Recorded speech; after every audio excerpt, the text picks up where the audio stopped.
नमस्कार रसिक. आस्वाद सुभाषितांचा. दिवसाची सुरुवात करूया एका छान सुभाषिताने. आषाढ शुद्ध प्रतिपदा हा दिवस आपण कालिदास दिन म्हणून साजरा करतो.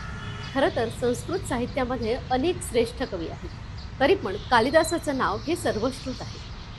कालिदासाच्या बाबतीत एक उक्ती प्रसिद्ध आहे. पुरा कवीनाम गणना प्रसंगे कनिष्ठिकाधिष्ठित कालिदास अद्यापित तुल्य कवेर भावात अनामिकासार्थवती बभूव. कालिदासाच्या समकालीन जेवढे कवी होते त्यामध्ये कालिदासाचं स्थान हे करंगळी एवढं होतं. पण आपल्या प्रतिभेच्या जोरावर त्यांनी मात्र अनामिकेचं स्थान मिळवलं. करंगळीपेक्षा अनामिका थोडी मोठी, आणि त्यातही अंगठी घालण्याचा मान कोणाला असेल तर अनामिकेला आहे. म्हणजे तिच्या स्थानाचं महत्त्व आणि कालिदासाच्या स्थानाचं महत्त्व हे कवीने खूप चांगल्या रीतीने स्पष्ट केलं आहे.